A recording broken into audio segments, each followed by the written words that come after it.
Hey guys, this is Megan. Hey, this is Ash from the Skyhoppers podcast. Hey, this is Jesse. Hey, this is Brian. And Shelby. And you're listening to the Hyperspace PodBlast.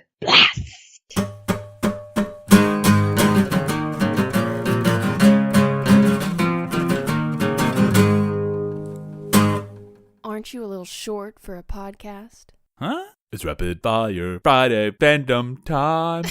That was backwards, wasn't it? Oh, geez. Your brain just didn't do it right. That's okay. Whatever. So we have with us today Megan Cullinan. Megan, how you doing? Doing wonderful. How are you guys? We are super and duper. So today, Megan is talking about Star Wars and Full Metal Alchemist. Yes. And before you get too excited, audience out there, if you don't know what Full Metal Alchemist is, it is not Full Metal Jacket.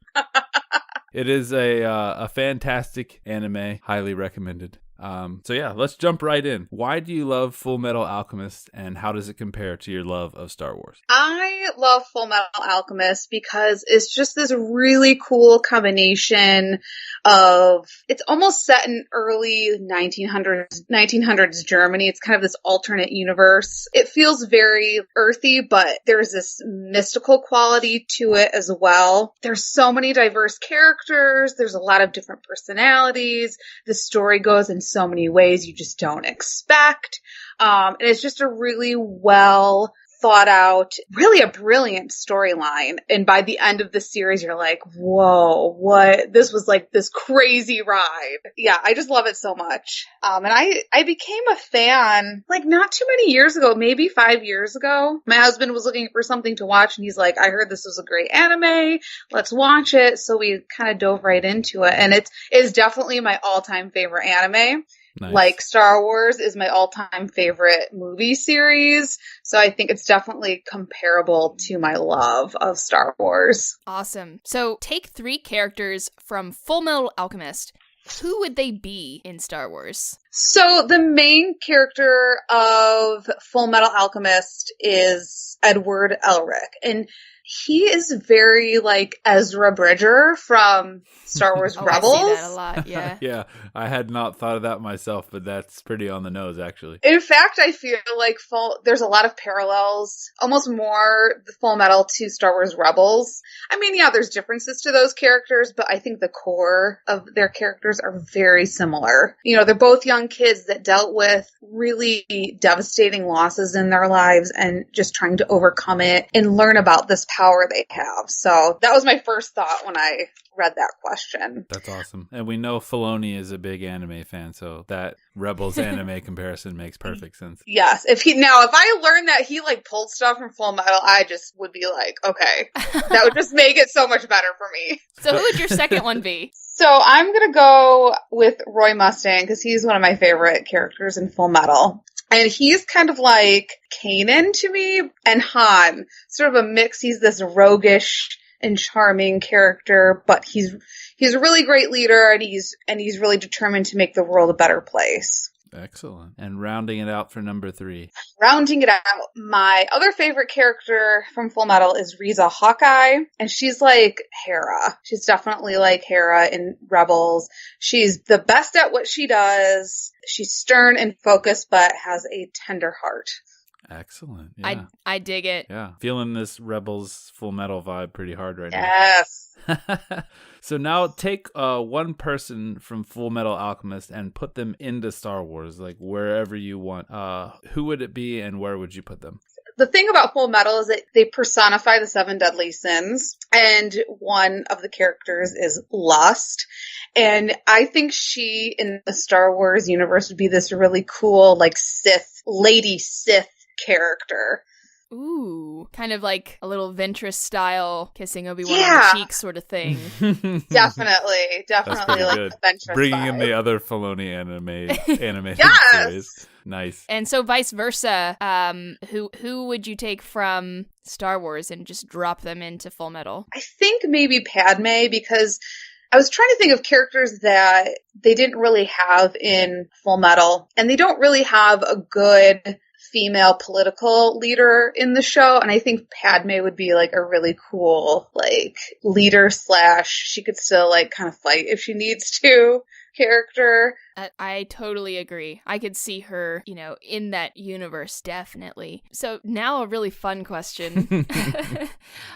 Ship, as in relationship. It doesn't have to be romantic. It can be, friendship. One character from Star Wars and one character from Full Metal. What would their relationship look like? Oh, I was totally thinking like more romantic relationship. I wasn't thinking friendship. Oh, you could do like Riza Haka and Hera would be like the best friends. Riza's a sniper and Hera's the pilot, and they could go on adventures and just kick butt, I think. So romantic relationship, though. This is going to be really weird. I don't know. When I thought of this, I'm like, that's kind of weird, but I think it would kind of work. This is sort of like the villainous relationship. I think Darth Maul and Lust would make a really cool Sith power couple. I think Darth Maul needs so much more love in his life. I agree. Definitely. Yeah. I Poor think guy. I think you would respond to someone lustful, too. He has so much emotion. Passion. Yeah. He is like the embodiment of passion. True. Yeah, that would be X-rated, I'm pretty sure.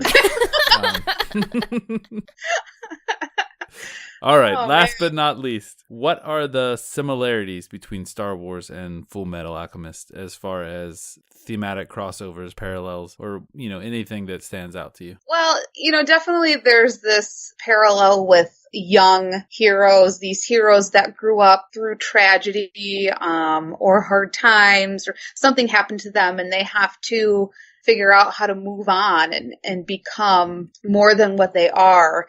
And possibly learn this, like with Rey and Luke and Ezra, they have this power.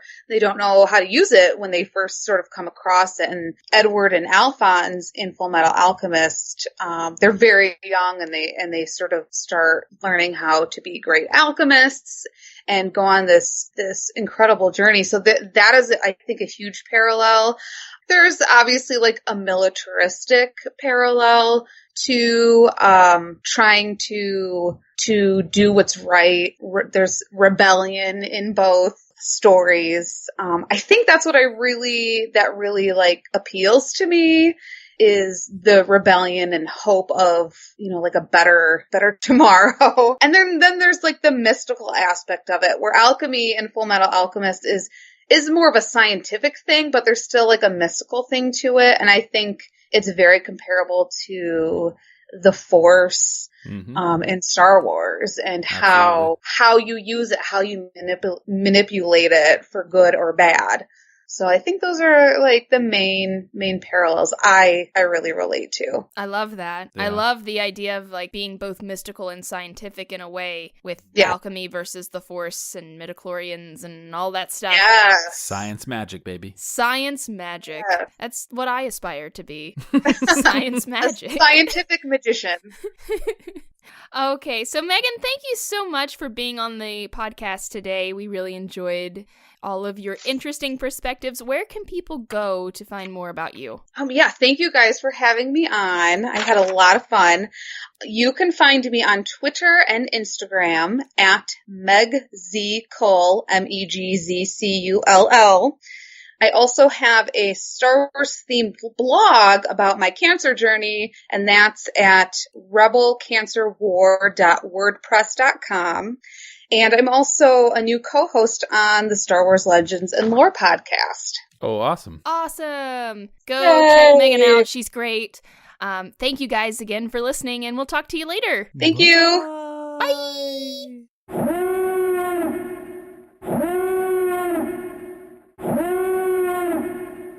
And we're back, ladies and gentlemen. Thank you for staying with us today on Rapid Fire Fandom Fridays. I was trying to keep it together. I love the dead silence. I feel like most people don't know how to handle this. Anyway.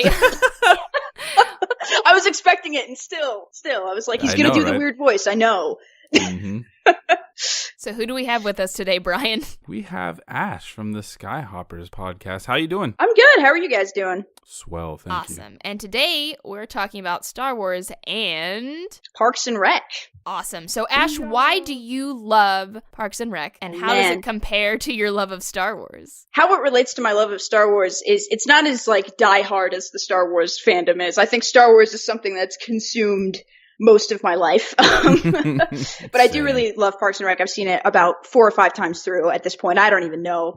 And why I love Parks and Rec is it's so funny. It's just hilarious. But at the heart of it, it's got these amazing characters, and their journey as the show progresses it's really charming and realistic. And all these characters, they might start off as being kind of difficult people, but as the show goes on, you start to really like empathize with them and understand why they do the things they do. And they grow into much better people by the end of the show. So just fantastic characters, really. Very cool. I always love when like comedy shows actually have that sort of depth to them, and they're not that generic, this is the pratfall guy, this is the sarcastic guy type thing. Right. Yeah. Whenever you get actual character development. Yeah, exactly. Yeah, and that's the thing. A lot of them fall into different archetypes, but they don't become defined by those archetypes, which is really cool. Right on. All right, so take 3 characters from Parks and Rec. Who would they be in Star Wars? So Leslie, the main character, I think would be Mon Mothma in Star Wars, because they both are just very passionate about politics and the government, and they both think that the government can be there for people and be good for people, and that it's not an inherently like systemic broken thing. Mon Mothma like genuinely believes in the Senate at one point, and she genuinely believes in the New Republic. That political system is going to help people and it's going to be better for people. And Leslie is the same way. She like wholeheartedly believes in the government, and that the government is there to help people first and foremost. So Leslie would be Mon Mothma. I put Ron Swanson, which is the show's kind of resident grouch. He's also a very limited government libertarian. So I put him as Saw Gerrera because he hates the system a lot. Nice. Like the only reason he works in the Parks and Rec department is so that nothing can get done, because he hates the government so much.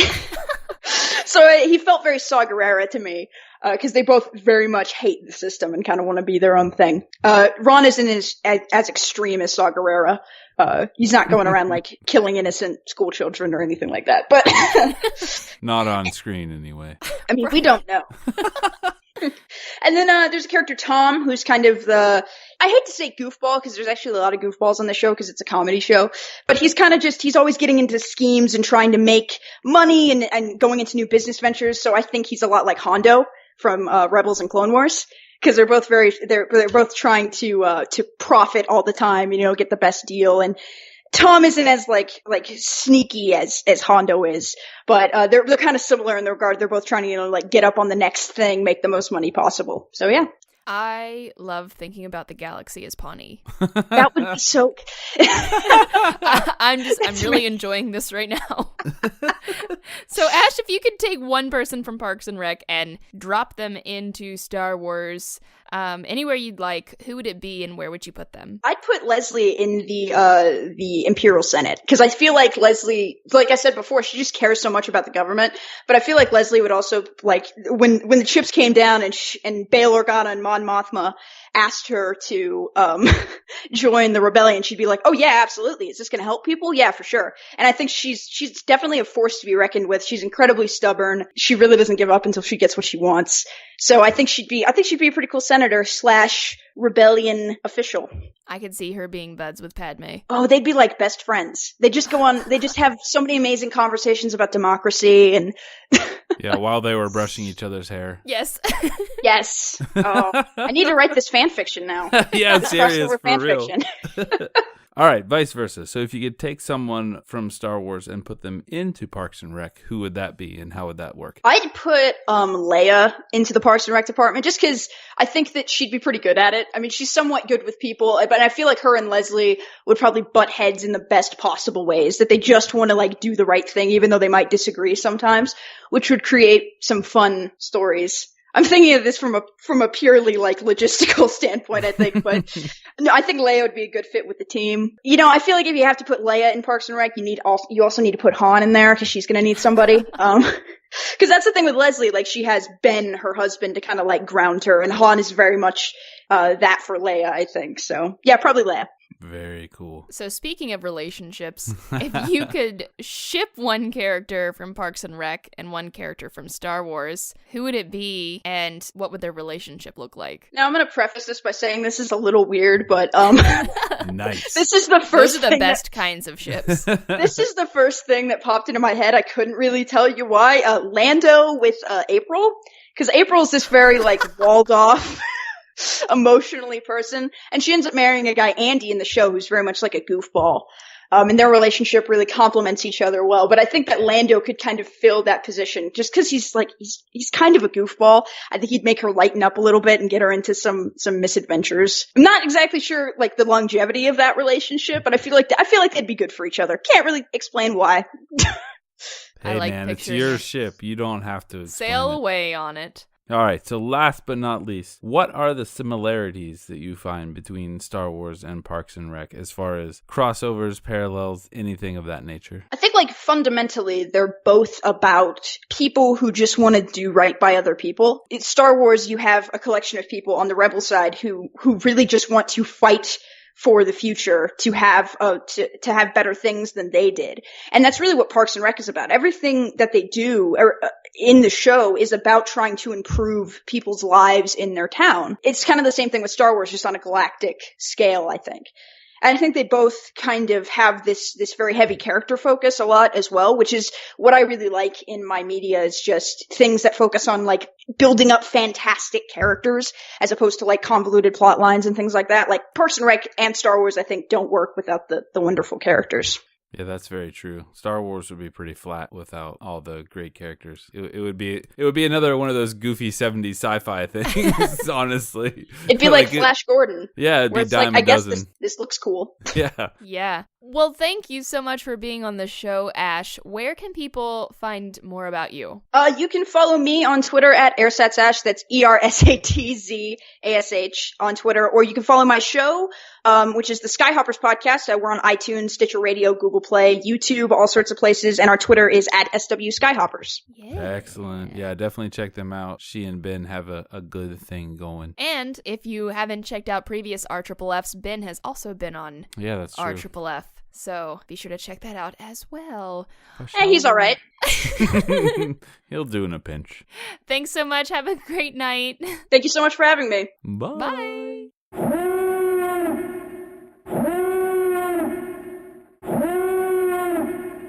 Thank you for listening to Rapid Fire Fandom Fridays.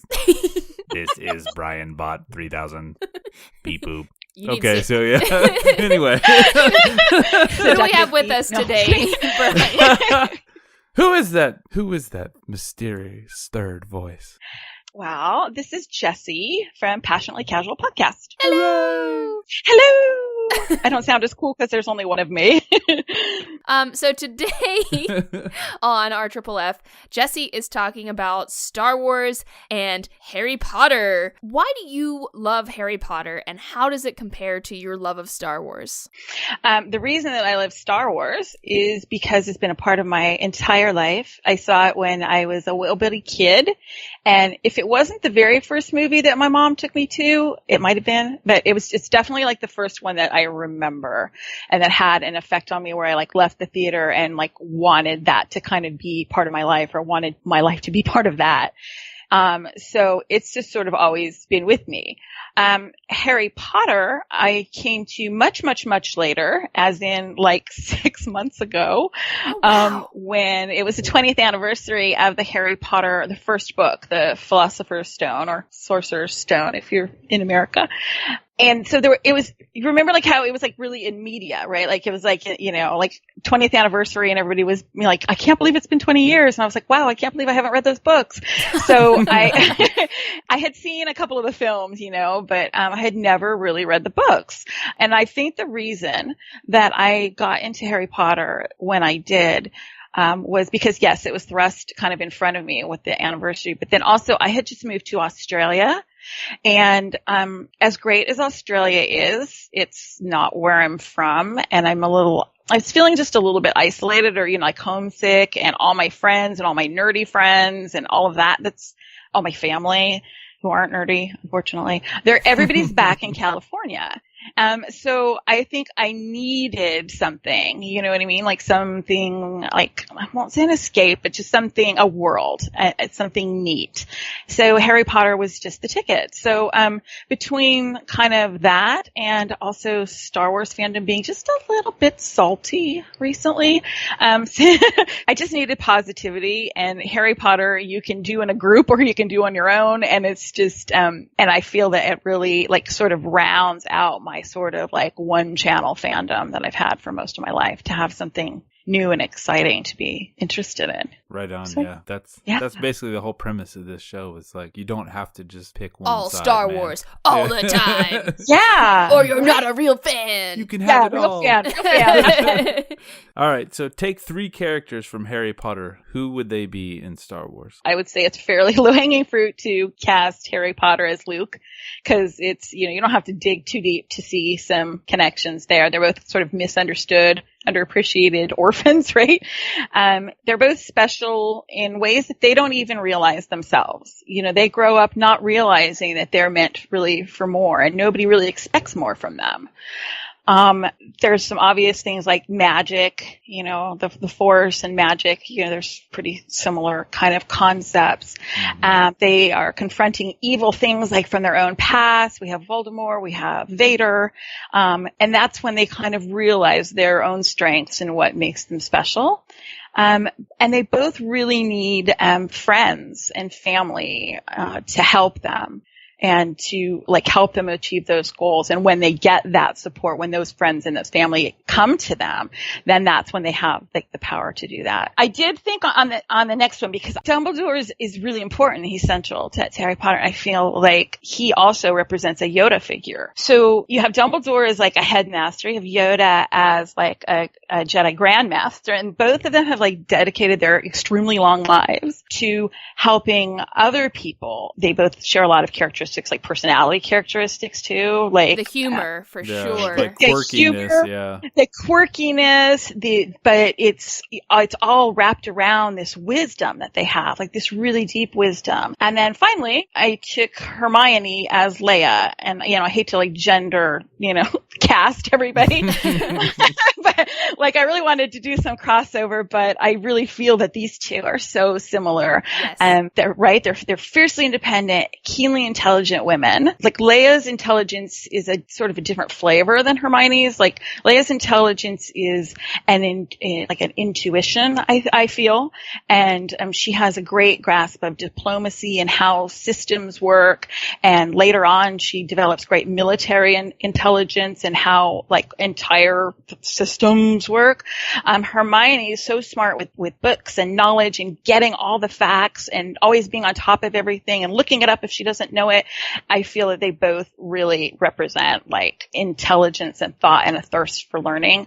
And they're also both extremely compassionate, and they both are champions of the oppressed and the underrepresented. I absolutely agree. Plus, they both have that like personality within their hair too. Right, they both have hair. So, if you could take one person from Harry Potter and just drop them into Star Wars, who would it be, and where would you put them? So I have 2 answers. Either person, I would put them into Star Wars because I feel like Leia needs somebody. I think that Leia, who has suffered so much loss, and although she has wonderful family and a wonderful husband, eventual husband, and a wonderful network, who does she really have by her side? So I would either send her Ron Weasley, who's a great loyal friend who is willing to play second fiddle to a strong person most of the time. He can get jealous, but he really fills that role well. And I think he would be very supportive, and she would have somebody to lean on and somebody to help problem solve with her and to be with her. Or I would send her a Patronus, because I feel like she, once J.K. Rowling described the Patronus as, and I wrote this down so I wouldn't mess it up. Okay, wait. A pure, protective, magical concentration of hope and happiness. I feel that Leia's very strong, and it's not like she needs something, but like everybody needs something. And I think that she carries so many burdens herself. Like, wouldn't it be nice if she had that with her? So I don't know. I maybe just send her both. I give her Nice. Patronus and Ron. All right, so vice versa. If you could take someone from Star Wars and put them into Harry Potter, who would that be? I would put R2-D2 into Harry Potter because, first of all, like, name me a place that is not appropriate and would not benefit from R2-D2, and you can't do it, so don't bother trying.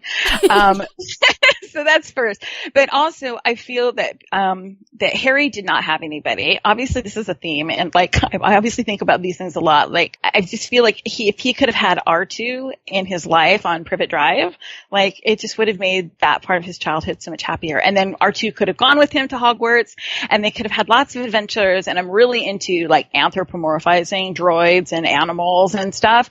I just think he would be great in that. Absolutely. Yes. R2 is just wonderful. So, Jesse, if you could ship, whether it be a romantic relationship or a friendship, one character from Harry Potter and one character from Star Wars, what would their relationship look like? Lots and lots of opportunities here, although I have already, there really are. But the one that I chose was to put Minerva McGonagall, Professor McGonagall, together with Amelin Holdo. The reason that I like the two of them together, and I do see them in a romantic relationship, I feel that they would so much like bring out the best in each other, because I think that they have more similarities than immediately meet the eye. Like, they don't seem like the same type of characters, but I think that they share like a deep like conviction. And I think that they would have a lot of respect for each other. They would respect each other's differences, but they would bring out the best in each other. And I feel like Amelin, especially as we see her as her younger self and her more carefree self before the weight of the rebellion is really rested on her shoulders, or on her shared shoulders, I feel like she would bring out a whimsical side of Minerva that we don't usually see. I mean, we sometimes see a little bit of humor in Professor McGonagall, but I think it would really, she'd be able to draw that out and allow Minerva to really embrace life. And I think Minerva would really support and reinforce all the positive characteristics of Amelin. And I think that they would just make such a wonderful couple. And I could just picture them just, aging together. I just really like that relationship in my head. I really love that idea of the two of them together. I can see how they have very similar experiences as well to kind of, I really like that idea. So beyond that, what are some of the similarities between Star Wars and Harry Potter? What are any other crossovers and parallels that you see or that you feel kind of are highlighted? A major theme of both of these properties is the triumph of little guys over tyranny, or the threat of tyranny, and the redemptive power of love and friendship and family and belief in something that's outside of yourself, and belief in yourself. And one of the themes that I really like, that was in Harry Potter, maybe before it was in Star Wars, is the idea that you can come from nothing and become something. I mean, it's in Star Wars, but in Star Wars we also have almost like to be like really big in the Force, you have to have, like, it has to be in your family, kind of, right? Like, you're a Jedi like your father before you, and like, who were Rey's parents? It's all about that. Well, now we have Rey, who may be, we don't know, but she may really be Rey from nowhere, and she may be no one. But yet she kicks butt in the Force, and so does that stable hand.